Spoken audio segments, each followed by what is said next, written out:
So hello, what's up mga kalapsal, this is Marky Lapsal once again. So for today's video mga kalapsal, let's talk about online leading application once again.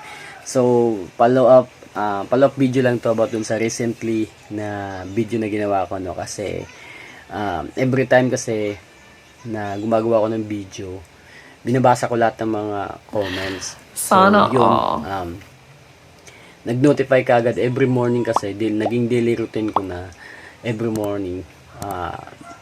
Kukuhanin ko cellphone ko, then pupunta ako sa YouTube studio ko, babasahin ko lahat ng mga comments.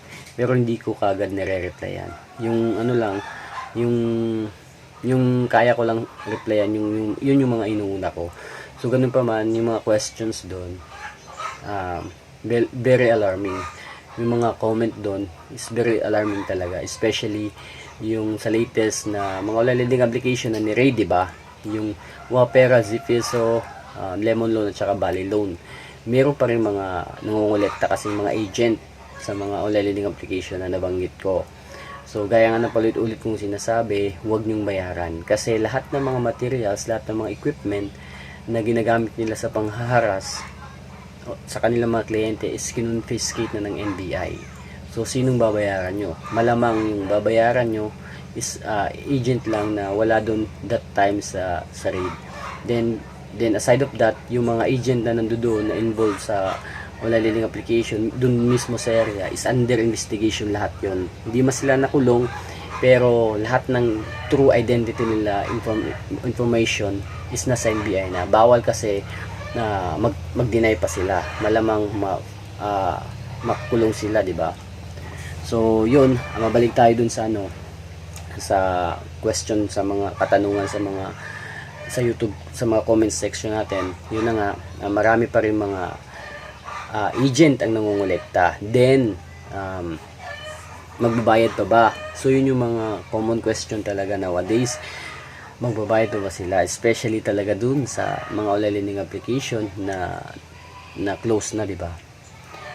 So gaya nga na paulit-ulit kong sinasabi, wala kayong dapat bayaran sa kanila. Kasi nga, close na sila. 'Di ba? Yung mga mangongolekta talaga sa inyo is yung mga agent lang talaga na wala na dun that time. Pero nasa kanila yung mga information, lahat ng information, lahat ng mga contact reference mo nasa kanila. So, posibleng ikaw mismo, tatakutin nila. Okay? Kasi mga gahaman tong mga agent na to.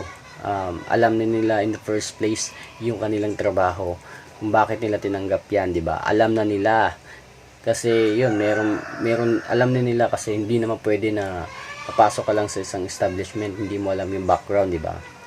Alam nila na itong mga online lending application talaga is marami talaga to, maraming complaints. So ganun pa man, tinanggap nila kasi pera-pera ng usapan dyan, especially pag nakakolekta sila, meron silang commission. So yun yung mga katanungan, yun yung mga speculations ng mga viewers natin ngayon, di ba? So mabalik tayo dun kay Rendon Labrador. Actually itong mga online lending application na to, malalaking isda talaga to, and I don't think so. And I don't know kung paano na involved tong si Rendon Labrador sa online lending application. Don't tell me na naging biktima rin siya. Hindi ko alam pero ganun pa man, sakto yung pagpasok niya kasi malaking influencer din to. So may boses talaga tong taong to. That's why medyo malakas talaga yung impact nito. Every time siya yung siya yung magsasalita. So ganun pa man, salute pa rin ako sa taong to kasi medyo napapatunayan niya na talaga na totoo yung kanyang adikain. So hindi lang natin alam kung paano naging involved to.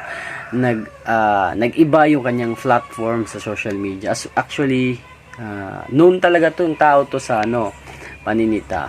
Sa mga malalaking tao rin sinisita nito. Kahit nga si Ben Tulfos tinitira nito matibay, talaga to, matapang to. So yun, sana lang talaga na yung mga ibang malalaking isda pa talaga is mabigyan niya ng pansin. Especially, hindi ko na lang babanggitin kasi baka meron na namang magalit. So yun, sana yung mga malalaking isda na ang tutunog talaga ng pangalan, yun talaga yung mabigyan niya ng pansin. Okay, di ba? So yun lang mga lifestyle. Actually kagigising ko lang. Nag-notify lang talaga yung mga message nyo sa aking cellphone. That's why wala na patupik-tumpik pa. Ginawan ko na kagad ng content, di ba? So gaya nga nasabi ko, kung may due ka ngayong araw, sa susunod na araw, especially so yun lang mga kalab.